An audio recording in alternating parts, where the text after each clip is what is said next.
We're here. Hey. What is up? What's up? Welcome to Redeemer Youth, you guys. We are here. It's Sunday. Baco.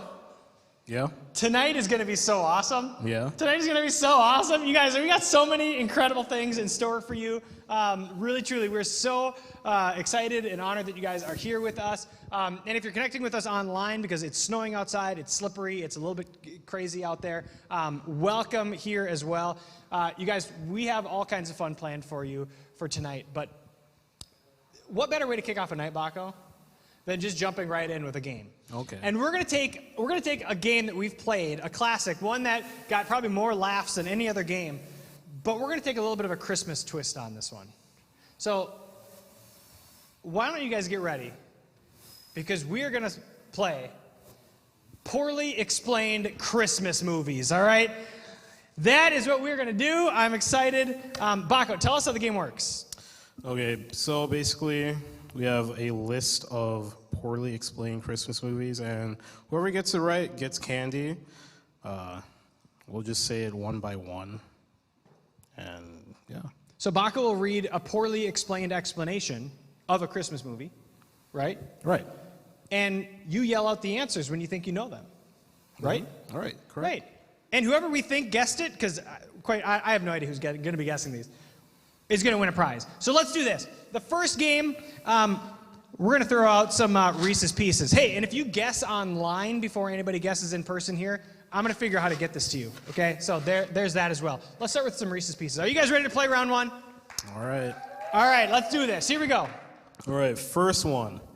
Man reminisces about the time everyone cared about his safety and told him that he wanted for Christmas was a bad idea, and as an adult, he still isn't over it. Wait, who said that? A Christmas Story? A Christmas Story. Yup, nailed it. Hey, where are my slides back here? There we go. There it is. Nicely done. I don't know who that was. I can't see. A Christmas Story. Well, whatever. It's still good. All right. All right, round two, we're going to play for Bunch of Crunch. Bunch of Crunch. This is my wife's favorite candy, by the way. She's coming. Don't you worry. My wife will be here. This is her favorite candy. Okay, let's do round two. Here we go. All right, round two. Orphan baby meets his dad, who isn't...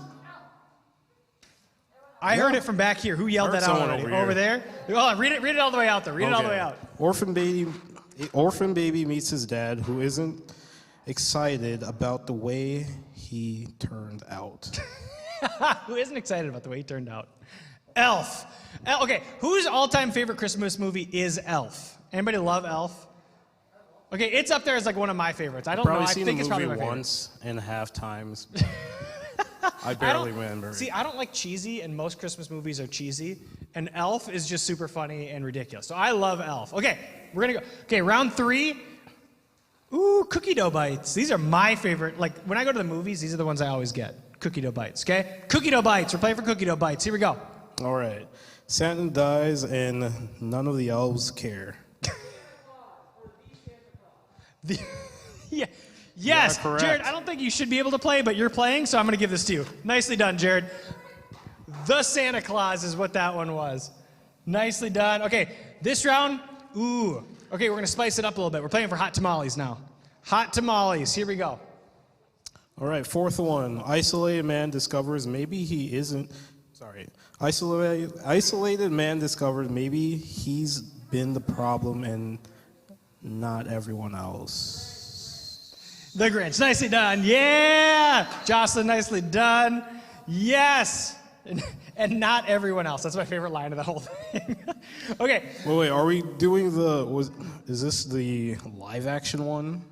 I think it's all of the above. All of the above. All of the above. Okay, we're going to play for gold bears, not to be confused with gummy bears. They're gummy bears. But that's what we're going to be playing for. Okay, you guys ready for gummy bears? All right, Baco, give us number 5. Number 5, a bunch of kids are lulled out of their homes by an old man who gives them hot chocolate.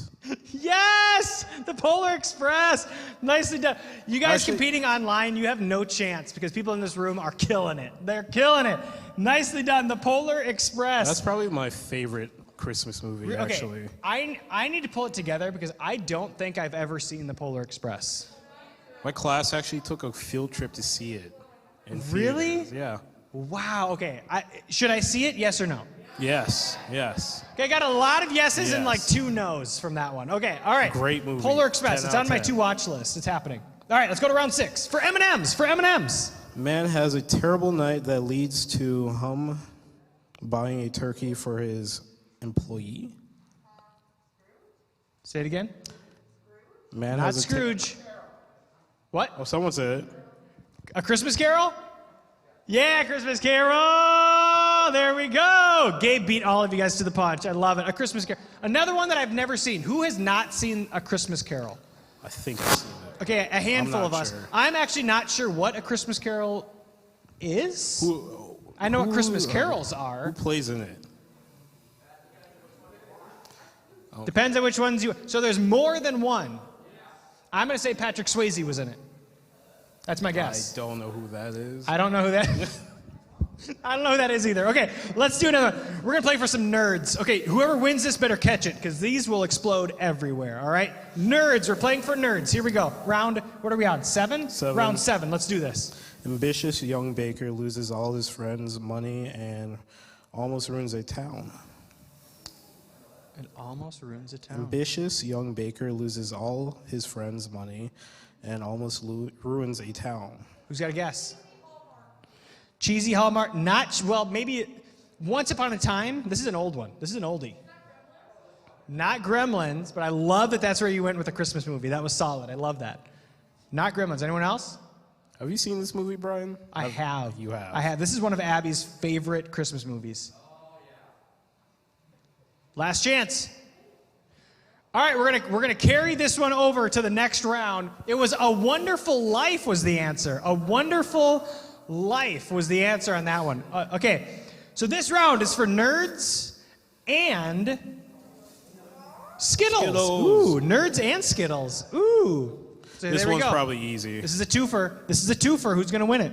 Round 8. Here we go. Entire neighborhoods goes out of towns and creepy old man. I heard it over there. I heard it over here. Home Alone. Okay, I shouldn't said throw these. Whoever won that, come up and grab these. Throw both. Come of and them grab at the these. same time. Throw both of them at the same I'm time. gonna punt to them is what I'm gonna do. And then they'll really fly everywhere. Nicely done. Nicely done. Darian is my delivery guy, apparently. Nicely done back in the corner over there. Nicely done. Yes. What was the answer? Home Alone. Alone. Yeah. Wait, Home Alone 1 or Home Alone 2? 2. 1? 2. 2? Yeah. Baka, you might be the lone person who would say Home Alone 2. Although I will say, Home Alone 2 was pretty good. Not as good as 1, though. 1 is a classic. It's a classic. Okay, let's go to the next round. Sour Patch Kids. Sour Patch Kids. I don't like sour, but I don't really like kids. I'm going to be honest. You like the patch at least? I'm saying too much. I do like patches. I'm down for patches, I guess. So here we go. Sour Patch Kids. Round, what are we on? Whatever. Here we go. 8, 9. Kids have, yeah. Read it still. Read it for our online audience. But yes, Frosty the Snowman. Who got that? Kids have school on Christmas Eve and steal a hat from a magician to make a friend. There, that was a good one. That was good. You read it ahead of time. See, that's smart thinking. That's smart thinking. All right, nicely done. Okay, what do we got? 2 more left? Yeah. Okay, we've got 2 more rounds left, you guys. Online, we got 2 more rounds left. You guys are killing it here. 2 more rounds. Let's see if we can get some winners here. Lemonheads. Lemonheads. Again, this goes back to sour, but I do like lemons. Weird. Lemonheads. All right, here we go. Animal bullied for birth defect shows people. I heard it. Yes, really Rudolph. nice when Hold on, they I'm need gonna something try to from like you. slide these 2 others. They're gonna go everywhere. That was not very good. Oh, look at it, kept going. That Almost. just kept sliding and sliding. I'm proud of that. That was pretty good. That was like curling.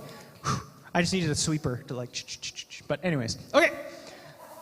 Oh, hey, look at this. Another Sour Patch Kids. Again, not a fan of sour. I like my kids. My kids are great. I like my kids, but I don't like kids. So Sour Patch Kids. Last round, your last chance to one. win. Here we go. A boy is sad, so is given a ton of responsibility. Everything he does heavily is criticized. Yep, I heard it. What was it? Say it again. No. Oh, who is it? It's somewhere over there. I'm hearing a Charlie Brown I hear something, Charlie so Brown. whoever won that, Congratulations. I'm not sure where that came from. Yes, it was a Charlie Brown Christmas. Nicely done. Again, everything he does is criticized. Okay, Charlie Brown Christmas, if it's been a long time since you've watched that, go watch it. It is sad.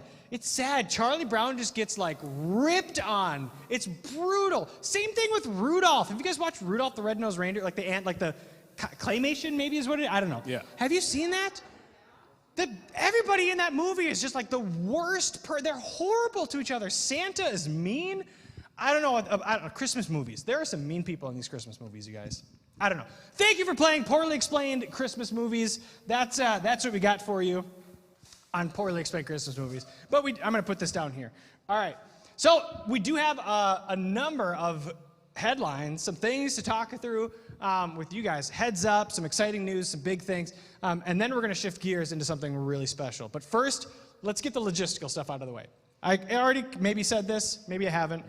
Tonight is our last Sunday night, and we are taking a Christmas break after this night. So after tonight, the next time we'll meet is on January 10th. So all right? from a month from now. January basically. 10th. In a month from now, Yeah. okay? So we're taking a month break. Not too long. You guys can put your heads fully into school, finish up those finals, like get into the Christmas spirit. I've got my Christmas sweater on. I see nobody else with Christmas. I see Gabe with a Christmas hat on. That gets me excited. Get in the Christmas spirit. There's another Christmas hat. Yeah, Abby's killing it. Okay. It's Christmas time. But we're on break until January 10th, okay? So after tonight, if you show up here, the doors are going to be locked. So that's just how it's going to be. And if you're trying to connect online, you're going to be sitting staring at a blank screen for a really long time, okay? So January 10th is when you come back. But something new is happening on January 10th. And I am super excited about this. It's going to mean Baco is going to like get giddy up here because of how excited he's going to be about this. Starting January 10th, we're doing something really special that doesn't really affect us too much, but it's important for all of you guys to know, because what January 10th is going to do is that it's going to put every one of you in the position to have a greater influence on other people's lives. That immediately coming January 10th, you guys are going to have a chance to lead as an example to the next generation. Because what's going to happen on January 10th, starting January 10th, Sunday nights are going to become for all of our youth, from 5th grade through 12th grade. Now, what this is going to look like logistically doesn't change anything for you guys. We're still going to be here. We start at 6:30. Our growth groups happen afterwards. But middle schoolers are going to come, and what's going to happen is that we're going to be able to take all of the resources, all of the volunteers, all of the manpower that we've been trying to put into 2 different nights and bring them onto one night, where we can now make what we have here even better. We can do even better ministry, even better leadership development, have a better experience for all of you and all of our middle schoolers. And like I said, this now gives each and every one of you guys, puts you in the position to lead and be an example to a younger generation. And that gets me pumped. And I hope that gets you guys excited as well. So January 10th, that's going to be coming. Watch the Instagram, watch the socials. We'll be putting out a little bit more information on that. But I'm excited about it. I think it's going to be really, really cool. And I'm excited to see what God does through that. Being able to mentor and really come alongside of our middle schoolers right here on Sunday night, as well as all of us as high schoolers. I'm really excited about what's going to happen on January 10th. So that's all coming soon. Stay tuned for more information on that. It's going to be really, really exciting, really fun. I'm pumped about it. But the last thing I want to share for a headline before we move into the really good stuff, What is it? It's something we've been talking about for way too long, and it's still not here yet, but it's coming soon. New Year's Eve. It is coming up. We are holding an event that we're calling This Is My Story. Because here's what we know. We know that the best stories told are the ones that influence the world. And we believe that you can be the ones who tell the best stories. In fact, I believe that Jesus calls anyone and everyone who follows him to be the ones who should be telling the best stories. And what we want to do this New Year's Eve is help every one of you high schoolers learn how to tell a great story with your life. By the way that you live, by what you do, by what you're pursuing, that when people look to you in the story that you're telling, you are going to be the ones that shape culture. You are going to be the ones that shape the way that people see the church, the way that people see you, the way that people see the world. That gets me really excited. So that's all happening this New Year's Eve. If you want to register, you can go to www.redeemermn.org/thisismystory. Register today. If you can register tonight or like tomorrow, Tuesday, we're going to drop off a This Is My Story box full of all kinds of fun stuff. There's a t-shirt, there's stickers, there's a couple other things in there that I can't tell you about yet. But we got all kinds of stuff that are going to be in those boxes. So if you register in the next couple days here, we're going to drop that box off at your house for free to build a little bit of excitement for you in regards to This Is My Story. So make sure you guys sign up for that. It's coming New Year's Eve. We're spending the day together. It's going to be a lot of fun, and you are going to learn how to tell a great story. So, Baco, I think that's it for our headlines. Is there anything else you need to add? No. No. All right, well then get out of here, Baco. Oh my, give it up for Baco. I just like him so much. Baco is amazing. Oh my goodness. All right, you guys. So, here's the deal. I'm going to move this to the side here. Hang on a sec.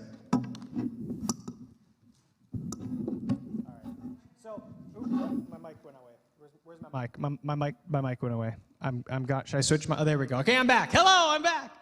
So, a couple weeks ago, I gave a message here at Redeemer Youth that focused in on this idea of humility. That as followers of Jesus, we are called to walk humbly. And I explained what it means to be humble. That to be humble means that you think about others, you see others, you listen to others, and you give for others. Now, in this whole idea of walking humbly, I cast a vision out to you guys. I pitched an idea out to you that God is still in the miracle business. That God is still looking to rock people's worlds and bless them in crazy ways that they never would have expected. But he's looking for people like you and me to be part of that. And so, during that message, at the end of the message, what I did is I sent them something out to you guys. I challenged you. And what I said was, I wanted you to answer two questions. What do they need, and what will you give? What do they need, and what will you give? What do they need? Whoever they might be, I wanted you to identify people in your life who had a real need, and some of you chose to do just that. And then I challenged you to give, and some of you did that.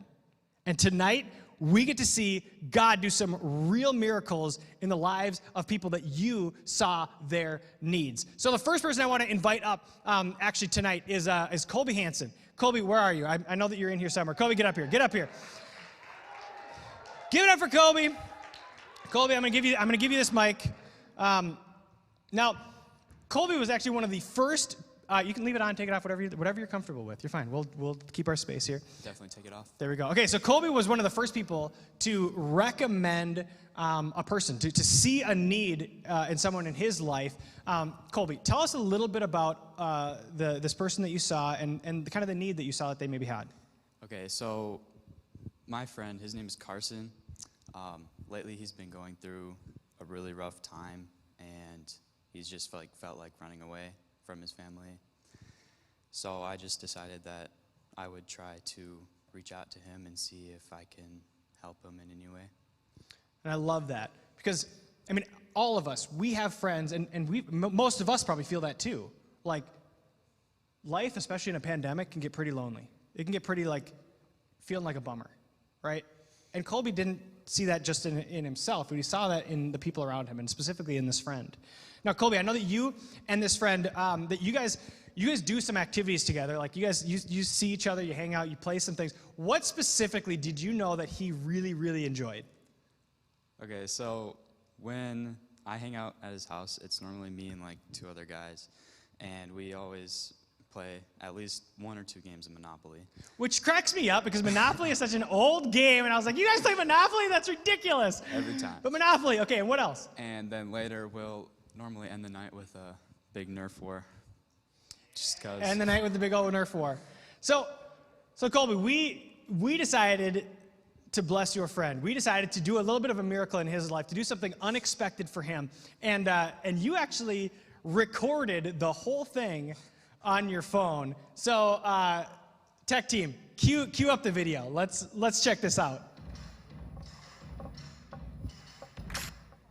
Wait, go back. Play the video. There we go.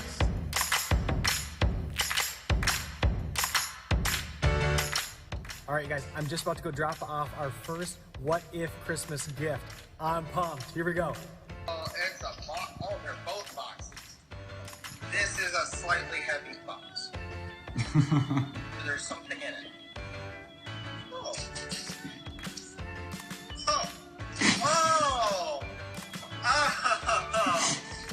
Oh. Are we playing this? Yeah. Yeah. Okay. You know what? This is awesome because we can all do this. That's cool. Oh, no, you didn't. Surprise number 2. I know exactly what this is.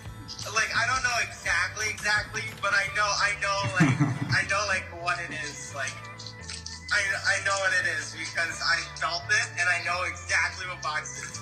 I haven't seen this before. Oh, wow. This is massive. Yeah. Holy. Chocolate. I mean, that's nice. This is, I did not know this would be happening today. All right, this is my favorite part. I gotta say, you're a hell of a gift giver. Yeah! You guys, it was so awesome. Colby, you got to watch this whole thing unfold, this whole thing go down. We dropped off presents and all wrapped up and everything, and he went nuts. It was so awesome. Colby, thank you so much for seeing the need in your friend and letting us be a part of this little example of love, this Christmas miracle for your buddy, man. That was awesome. Let's give it up for Colby. That was so awesome. Isn't that great? Oh, it's so cool that even someone like Colby's friend had no idea what was happening here. He had no clue. And yet, because of Colby being able to see him and because of your generosity and the way that we were able to come together, God did something cool in his life. And now Colby and him have already had some cool conversations around church, and it is so cool how God was able to bless him in that way. So that was really exciting. But here's the deal. We couldn't stop there. Because more of you sent in different ideas. And I told you at the beginning of this that there's no way that we'd be able to answer all of these prayers. Like, we couldn't actually, we just logistically, we couldn't do all of these. But we could do for one what we wish we could do for everybody. Or in this case, we wish we could do for two what we wish we could do for everybody. And so Danielle Doherty, come on up here. Danielle sent in a really cool need that she saw. And I saw this and was like, we have to make this happen. We have to make this happen. So give it up for Danielle. She's going to share this story with us. This gets me pumped. Danielle, this gets me so excited. So first, Danielle, I know that you brought a whole written thing. Yeah. Tell us first, what did you see? What was the need? Like, what inspired you to share the story that you shared with me? So my brother was the first person that came to my mind because he's been struggling for like a few years, I would say. And it just I don't know, it was like the first thing that came to my mind, and I reached out to him about his story, and there's a little bit of a background for it. So. Oh, okay. But, now, before you read this story, though, what I need you guys to know is that Daniel's brother, he grew up here at Redeemer. I mean, he was one of the guys that I got to mentor. I mean, he was somebody who's been through this whole thing. He did what you guys are doing right now. Yep. And when he left, hit some hard times. Yeah. And that's what you saw. Yeah. And so when I saw this, I was like, let's rock his world. Let's rock his world. Let's do something cool. So before we go there, Danielle, tell us your brother's story. All right. So he actually wrote this for you guys. So I'm going to read it.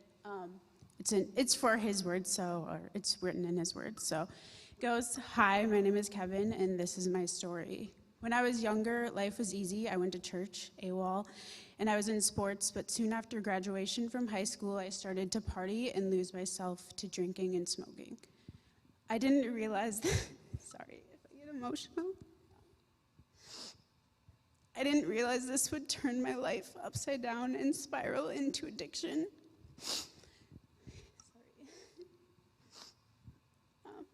At 23 years old, I tried heroin.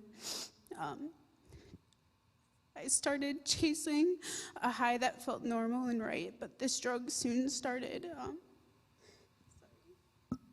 controlling my entire life. Every minute, second, and action was through this drug. I went spending $40 a day on heroin to $120 in a blink of an eye. I lost my apartment, I lost my friends, I ruined relationships with everyone. I never came around to see my own family because I was either too high or too sick. The only thing I had left was my car. Sorry. I slept in my car for 7 months, even during the freezing cold, with no heat. But one night, everything changed.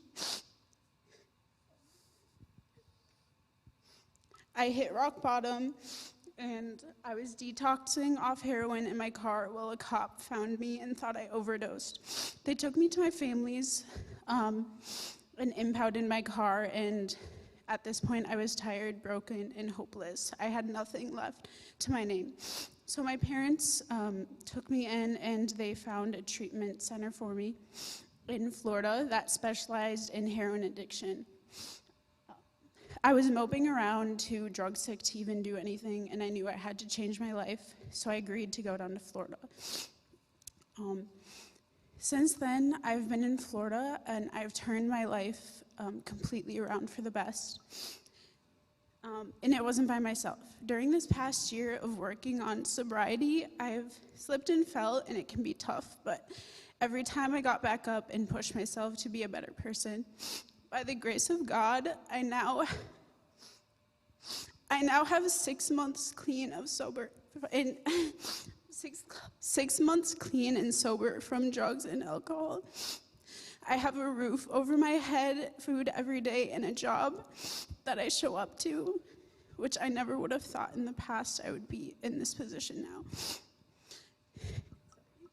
I have new friends that want me to be successful and defeat this disease, and a great sober support team. What got me to this point in my life is having a routine of prayer. I reconnected my relationship with God and learned to let go and let God. I knew I was powerless over my old ways. Don't let any bad day drag you down, because you know the sunshine will come out. And I feel great knowing that I stayed sober and strong. That's awesome. Let's give it up for his story here. Sorry, I don't usually get emotional, but You're getting me emotional. it happened. I heard that story and I was like, God, you're doing something. You're doing something. And Danielle, what you said was that, Kevin, he's working. He's been sober. God is doing some crazy stuff, and he wanted to get home for Christmas and visit family, but just where he's at and with work and for him to come home, what would he have to sacrifice? What was his kind of concern? He had to sacrifice days off, and he was trying to work extra hours just to be able to pay rent and get food too, because he started from nothing in Florida, $0, and so he was worried, like, if he came home, he wouldn't be able to pay his rent for that month. So. And that, can you guys even put yourself there? Say, to just see my family, it might mean that I might be putting myself in a position where something bad might happen. And so I heard that and I was like, no. That's not happening this month. You're going to be able to see your family this month worry-free. So Redeemer Youth, because of your generosity, Danielle, because of your recommendation, and Kevin, if you're watching, what we're going to do for you is we're going to pay a month of your rent, $750, to make sure that you don't have to worry about that one bit, and you can enjoy your time with your family. So you guys, let's give it up for Kevin. Let's give it up for Danielle. This is what you guys are doing. This is the way that God is going to bless Kevin in his life and honor his story and what he's doing in his life. That is so awesome. You guys, it's so awesome. I told you guys when this whole thing started that God wants to rock people's world, that he wants to do something big. He wants to do something that is not just the ho-hum, come to church, twiddle my thumbs, and go home back to normal life. God actually wants to move in your life and do crazy cool things, and he wants to use you to do that in the lives of other people. And because of your generosity, because of your recommendations, because of the way that you are seeing the needs of people, God is changing lives. So I just want to say, on behalf of all of you guys and on behalf of Redeemer, thank you. Thank you for the way that you guys choose to be faithful to God and the way that you chase after him and the way that you see God transform lives. All right, let's give it up one more time, you guys. That was so awesome. I'm pumped. That gets me so excited. Now, hey, we've been in this series called Shining in a Dark Place, and tonight we wrap that series up. I have invited a guest speaker to wrap this whole thing up for us. So give it up one more time. Let's give it up for Pastor Jason Deshaw. Thank you, Brian. You know, I stand back there in tears, and I think to myself, what a cool, amazing community you guys have with this right here, Redeemer Youth. And I have to say that if you don't know me, I'm going to tell you definitively, and I'm looking around, I don't see too many faces that I don't recognize, but I'm going to definitively say that I love you. I do. I love this community that you've built here, that you can give out like you just did as a community, but I truly do. I love you guys. I love you guys because you are me when I was your age, in this room, doing the same dang thing. I grew up here at Redeemer. 20 years ago, the New Year's retreat 20 years ago is where I met my wife. I mean, that's pretty cool to be a part of this space and this group. And I think it was 12 years ago that I was on staff as a youth director doing ministry with the high school kids here. And it just is amazing to see. I wonder sometimes when I watch the level of energy that Brian has when he's up here, I wonder if there was ever a point in my life when I had that much energy. I don't think I did, but I hope I did. That's all I got to say. But I do. I love you guys. I love the community that you've created here. I love how you invest in each other. And I love that you have been spending the last couple weeks talking about this big idea of prophetic words, light in the darkness. It is maybe the most important thing that you guys could grasp at your age, is this idea that God has gifted you with words and affirmation and encouragement for each other that will change the trajectory of the lives around you. And when you receive those words, those prophetic words, will change your life.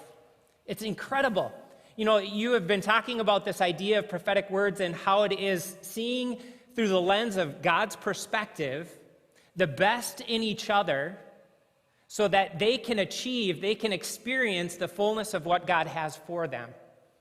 That's an incredible definition when you think of what it means to speak prophecy or speak words of prophecy over people.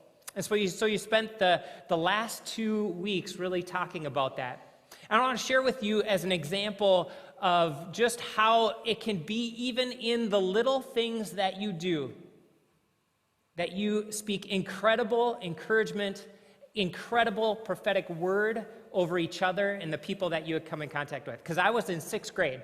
The first experience that I have of somebody telling me something about me that changed the trajectory of my life was when I was in 6th grade. Now, that is a long time ago, and so the fact that I still remember it means how impactful it was for me. I had a teacher in 6th grade. Her name was Mrs. Andrews, and I went to Fridley Middle School. Yep, go Tigers, right?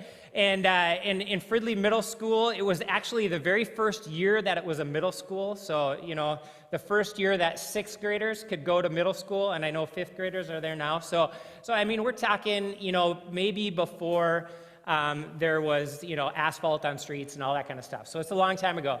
But this woman, Mrs. Andrews, she had identified something in me, and there's some tests that I took and that kind of thing. So they had me in this special program.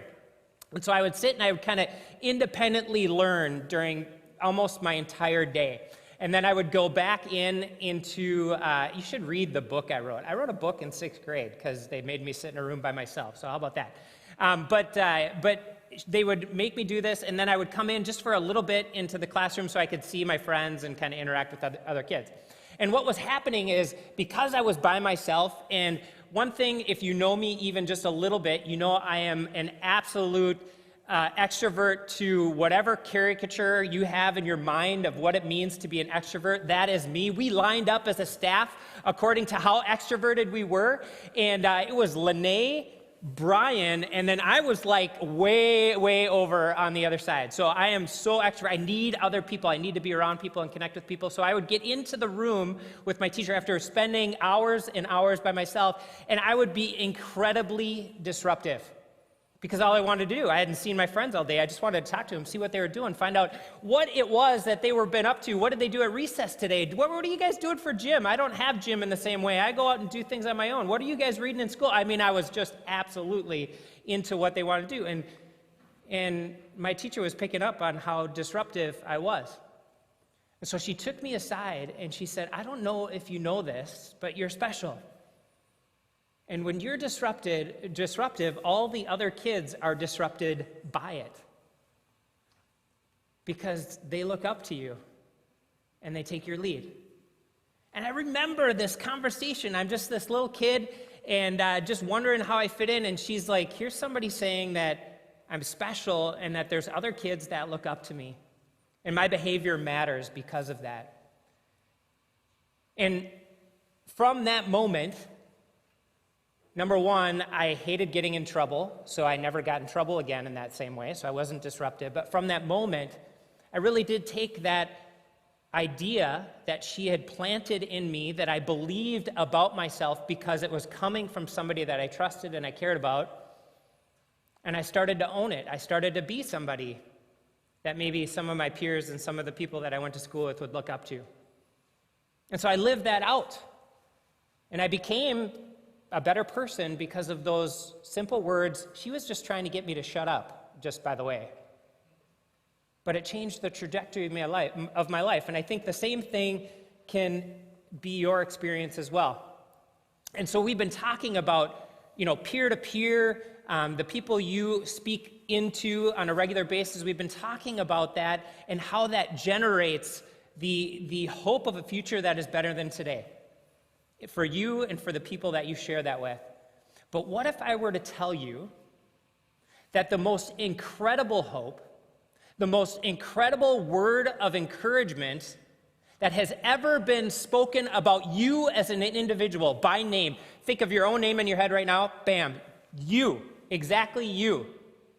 The most incredible word of encouragement that has been spoken to you and about you was spoken almost 2,800 years ago, and it was for you. In this moment, right today, it was spoken for you, and it is the single word that can be spoken over you that will assuredly, when you believe it to be true about who you are, will change your life forever from whatever day you experience it, whatever day you believe it, and for the rest of your life into eternity.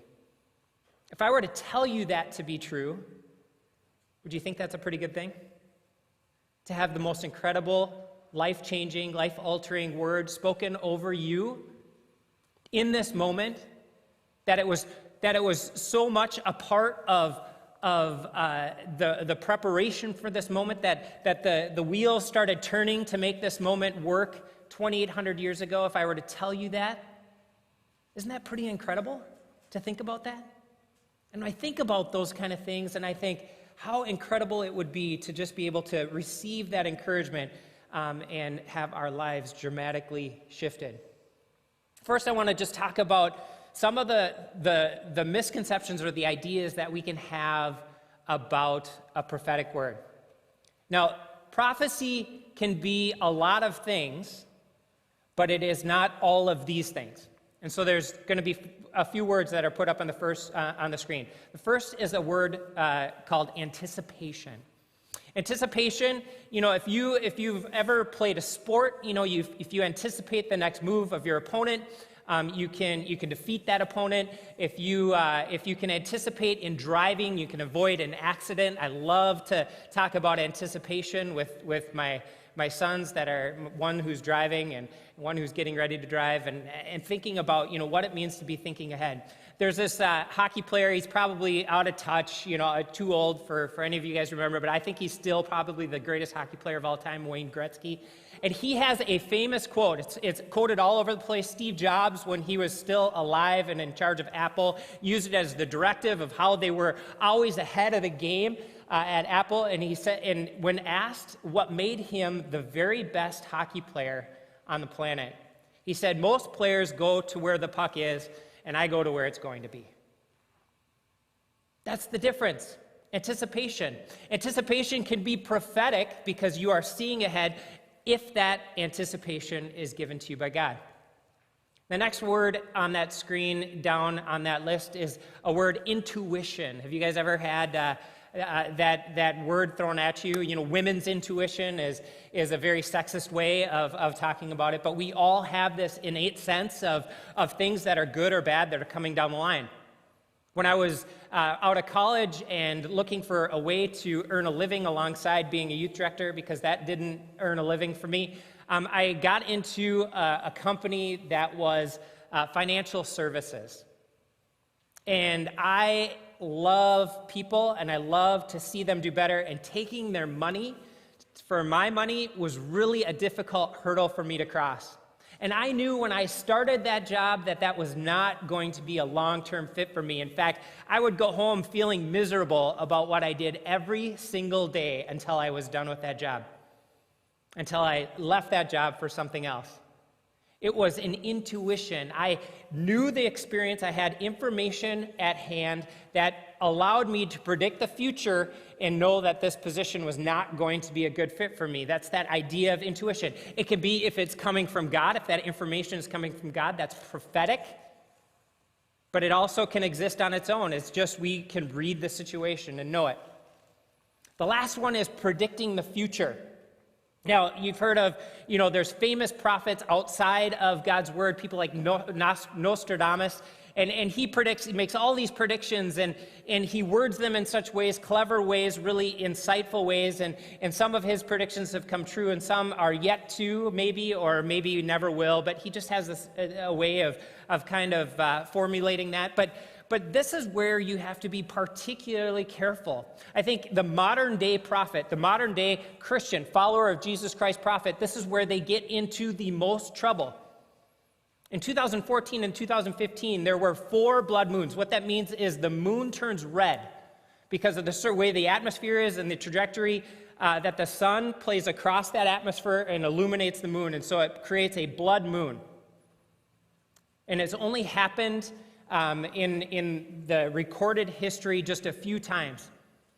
And it's referenced in Revelation. So this prophetic book in the Bible, there's a reference to a blood moon and the events that are going to occur on that blood moon, which are the signs of and indications of the end times.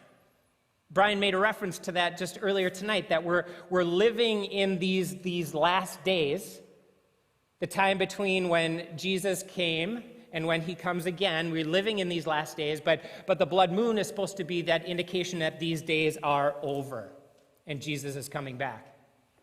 And so there were all these books written in 2014 and 15 about the blood moon and how it was that indication that in 2015 the world was going to end because Jesus was going to come back.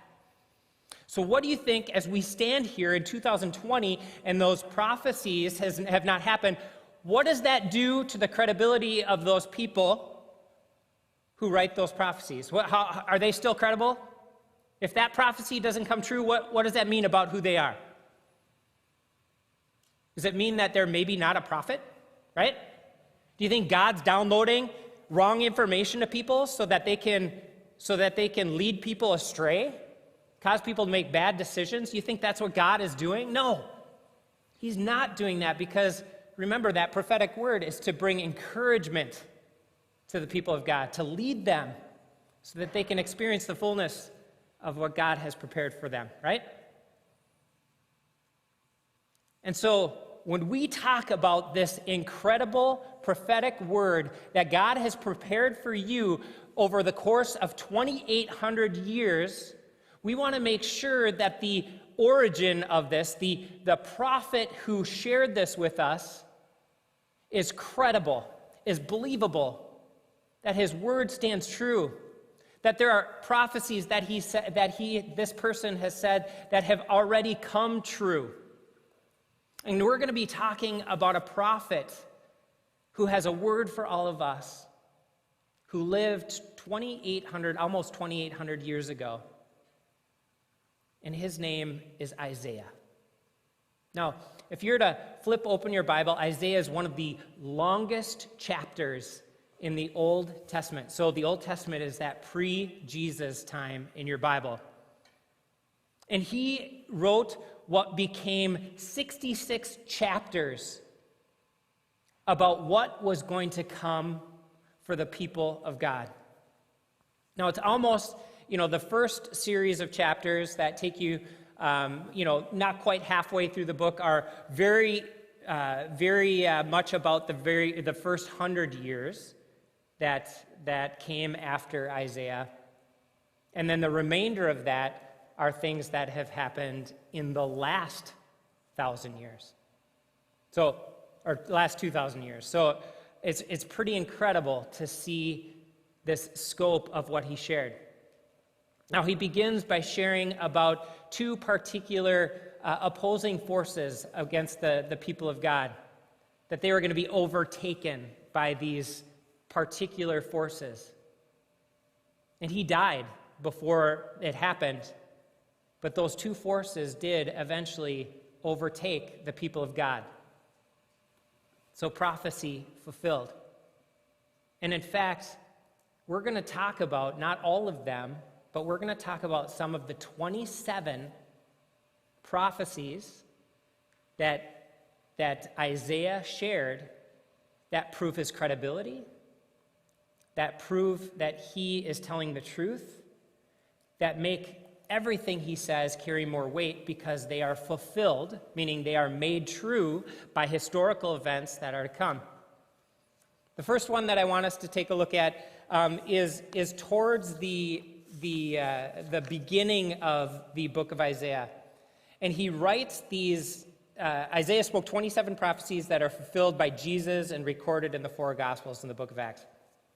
So as we get into that, I just want to, just one little backtrack, because I wrote this in my notes and I don't want to go without saying this, but just the Bible is a complex series of writings. We look at it as a compilation that we hold in our hands all at one time.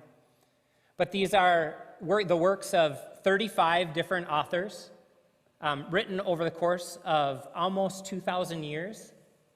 And it's a pretty incredible scope when you think about what it was that came into God's Word.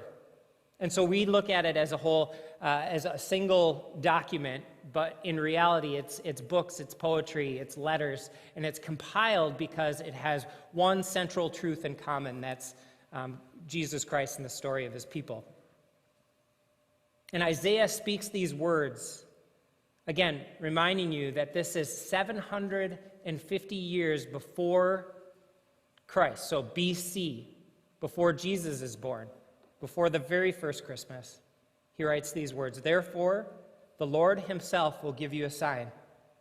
The virgin will conceive and give birth to a son, and will call him Emmanuel." Isaiah predicts the Son of God. Emmanuel means God with us. So Isaiah predicts the Son of God will be born to a virgin. And that information is confirmed 750 years later in the work that we call the New Testament, in a book called Luke, which carries that story that Linus reads in the Peanuts Christmas story of earlier. That is a verifiable truth. Now you can contend that is it verifiable that it was a virgin birth? You can contend that, but there's other proof to that. But it's a real baby born in a real place, predicted 750 years earlier by this man named Isaiah. And then he says these words in Isaiah 9, For to us a child is born, to us a son is given, and the government will be on his shoulders, and he will be called Wonderful Counselor, Mighty God, Everlasting Father, and Prince of Peace. So Isaiah goes on and he gives a bigger explanation of who this is to come.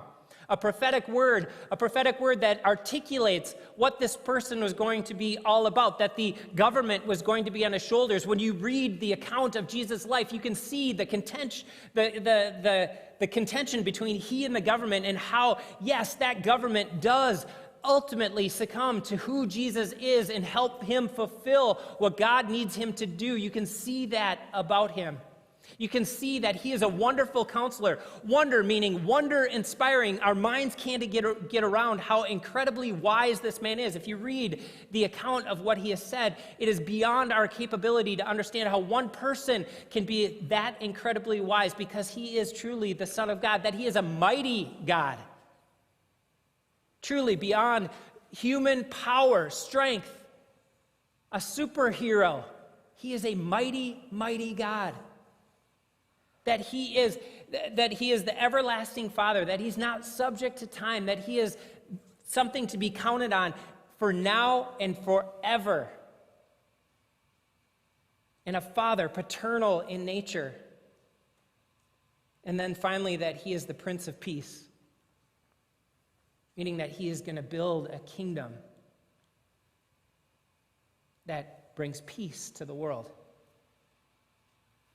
So Isaiah speaks a prophecy about somebody to come, a verifiable birth. The facts of the story check out this incredible person in Jesus. And then Isaiah 11, he says that someone is coming from Jesse's family tree, and he will lead the nations.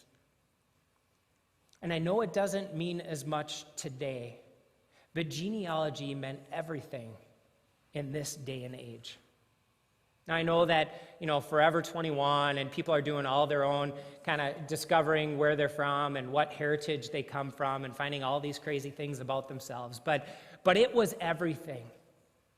Your line, where your father was from, where his father was from, and all the way back, and tracing it through all of these family connections, you determined your value, your worth, what was expected of you in life. And so this person was going to be verifiable. He was going to fall within a family tree that included Jesse, an icon of genealogy.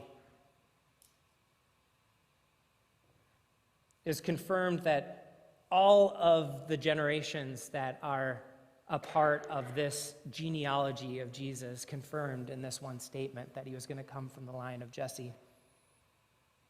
And so we look and we find and we discover and we verify and we dig in and we find out the truth of what Isaiah is saying. That all of these things that he said, and overthrows of governments that include these incredible events, that they are verifiable, historically verifiable. That there is a person that was born to a mother named Mary who fell within this genealogy. All these verifiable pieces, building his credibility, so that we know that what Isaiah says has come true. And then most importantly, what we're going to unveil to you is the truth that he's spoken about you. And that takes us to Isaiah 52.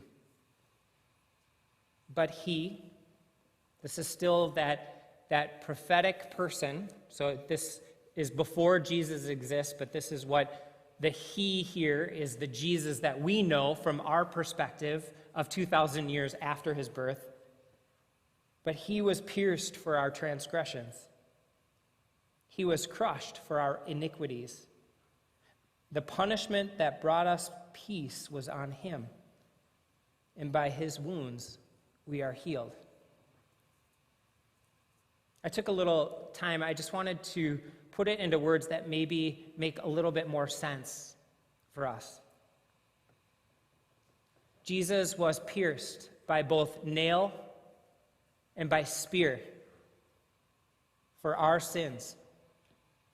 He was killed for our crimes. He took the punishment that we deserved so that we could know peace. And this suffering, this torture that he endured was for us so that we could be healed now and forever. That's the prophetic word that this Isaiah, a verifiable prophet, has spoken over you. That is the word that he has spoken over you. Out of the reliability of Isaiah's prophecy, we see a hope and purpose for Jesus in us. So why do you think these words matter? Why do these words matter? Because they do. Because words have the ability to change the trajectory of our lives. Words have the power to change the trajectory of your life when you believe in them. Why do these words spoken almost 2,800 years ago matter? Because Isaiah spoke the verifiable truth for hundreds upon hundreds of years in what he wrote, and that verifiable truth was true then, and it is true for you today. Now, my experience and the data that I've collected through a long life of walking this earth has made me realize that we are all broken in some way. And the truth that Isaiah has spoken over to you is for the healing of your individual, your unique brokenness. Your brokenness might look like, self-esteem issues. It could look like some behaviors that you have that are ruling over you. It could be a darkness that we can't seem to get out from under. It can be a lie that you're believing about yourself. Maybe something harmful that somebody has said about you that you're carrying unnecessarily. A lie that you're not good enough. A lie that nobody should love you. That keeps you in the darkness. But the light for our darkness, the healing for our brokenness, was promised from the very beginning and articulated again through, that verifiability of the words of Isaiah 2,800 years ago for you. The cure for our brokenness is the hope that Isaiah reveals through Jesus. In its simplest definition, hope is the expectation of a future that is better than now. And that is exactly what Isaiah predicts. Jesus is the hope for our hurts. Jesus is the hope for our pain. Jesus is the promise of a future that is better than anything we can imagine. And so as I close today, I want to pray that prophetic truth over all of you. There's words on the screen that have spaces for you to put your own name in there.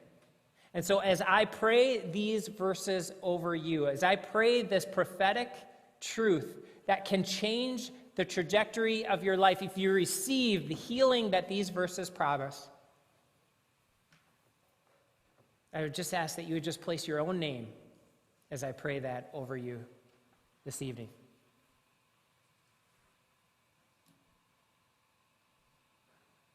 Lord, we come to you.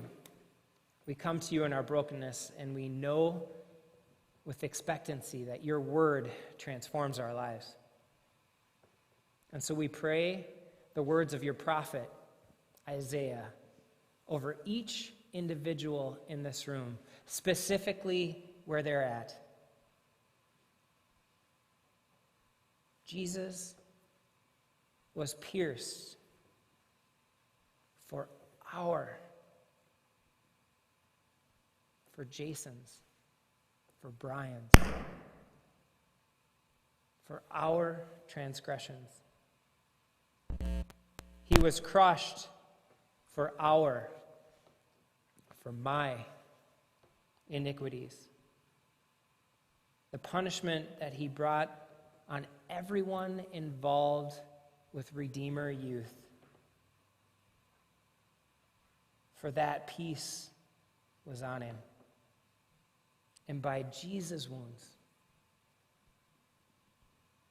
I am healed. And I know that we have to be careful in times like today, but I'm going to ask you to stand in your chair. Stand up. You don't have to stand on your chair, but just stand up. I want you to put your hands out like this, and we're going to finish this prayer together. And you're going to say these words: because of Jesus, I am healed. Can you guys pray that with me? Because of Jesus, I am healed. We're going to say that really loud so that people can hear us. You guys ready for that? Because of Jesus, I am healed. Because of Jesus, I am healed. Amen.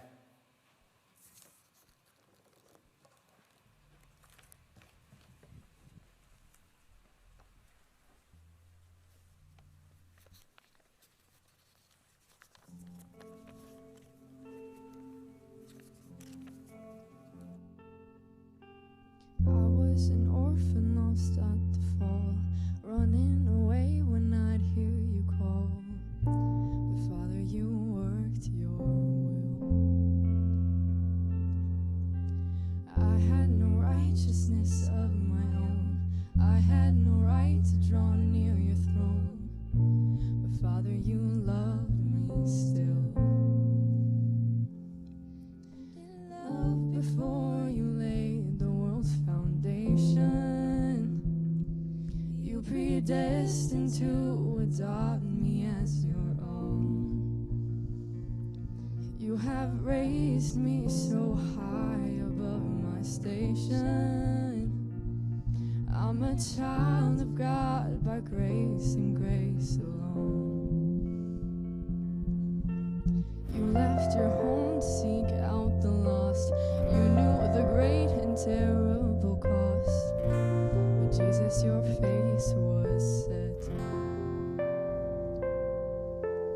I worked my fingers down to the bone, but nothing I did could ever atone. But Jesus, you paid my debt. But I have redemption and salvation. Lord, you died that I might reap what you have sown. And you rose that I might be a new creation. I am born again by grace and grace alone. I was in darkness all of my life. I never knew the day from the night. But Spirit, you made me see. And I swore I knew the way on my own. A head full of rocks, a heart made strong. But Spirit, you moved in me.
You guys, the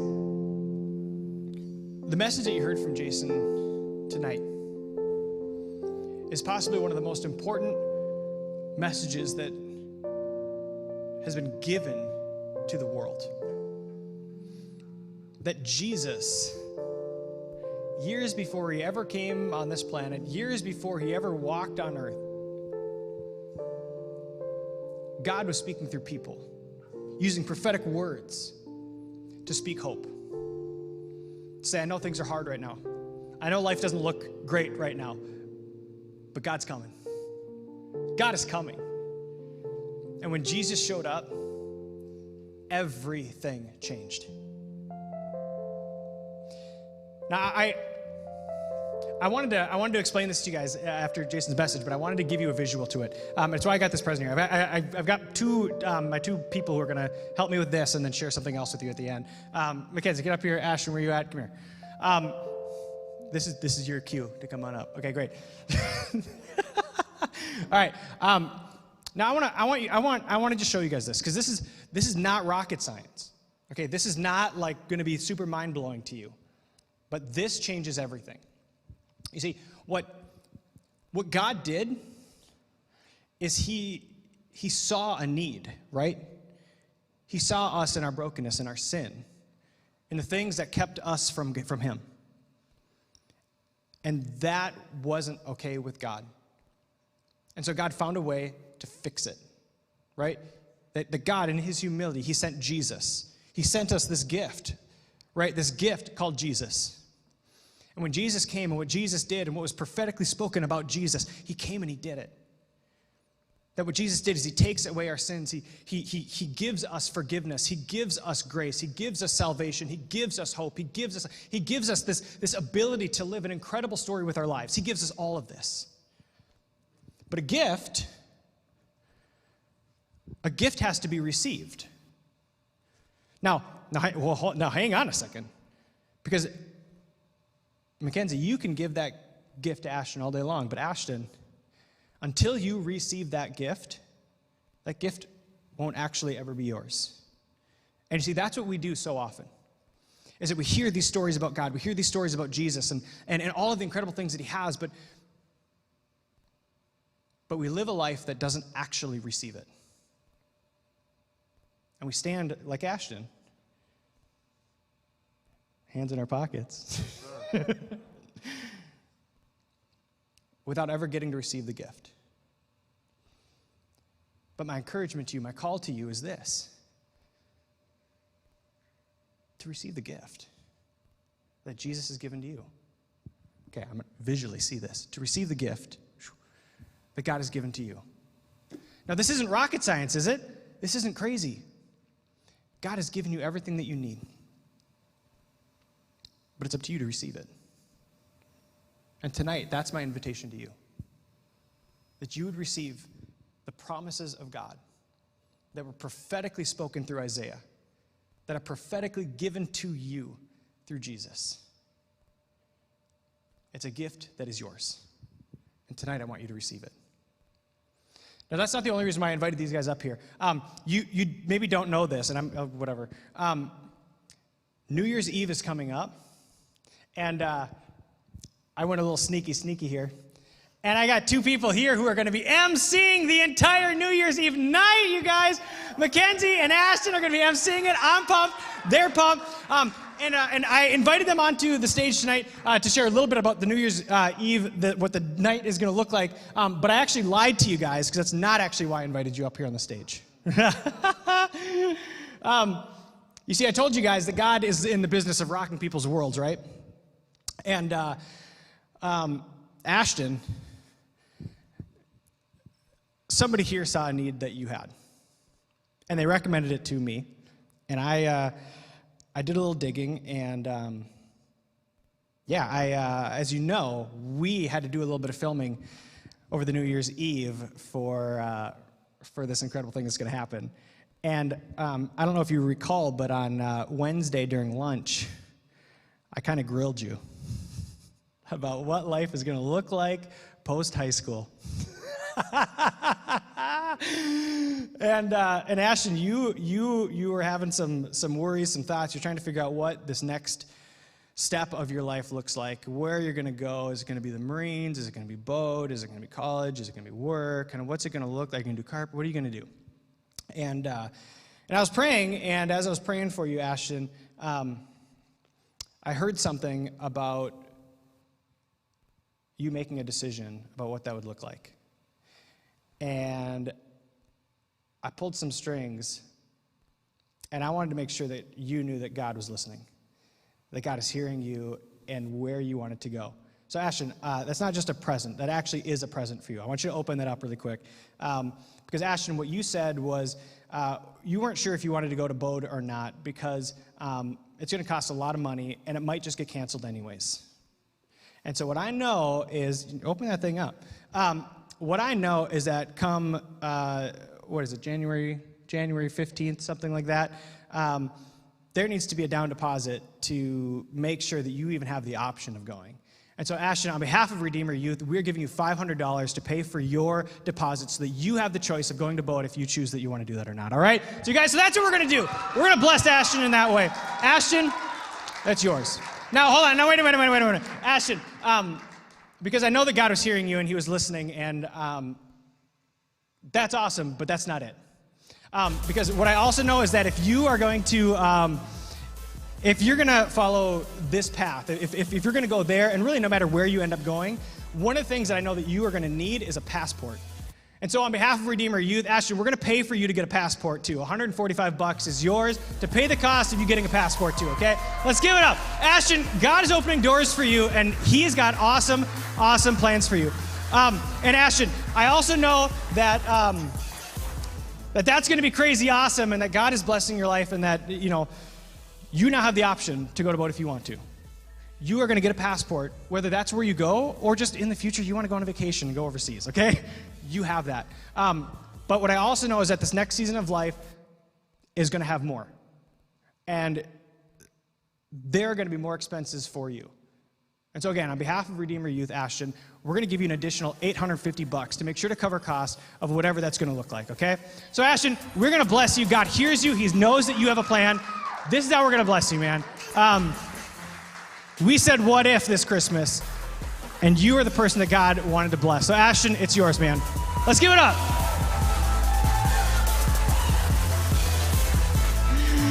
Okay. You're taking this? Okay.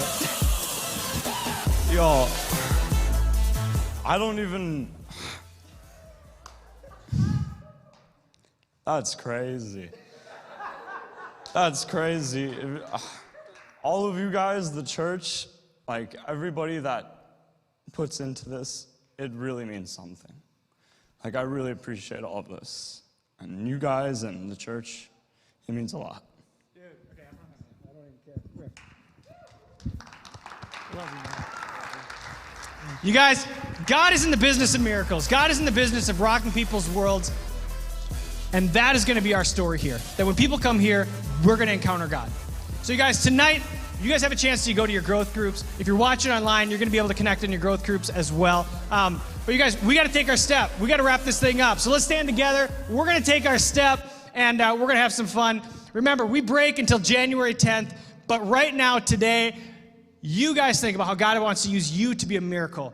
And for you, will you receive the gift of what Jesus has given to you? And will you bless others with that gift? So together, let's take our step. You guys ready? Each week, we take a step to signify our continuing walk with Jesus Christ. 3, 2, 1, step. Hey, thank you guys. Have a great time in your growth groups. We'll see you January 10th.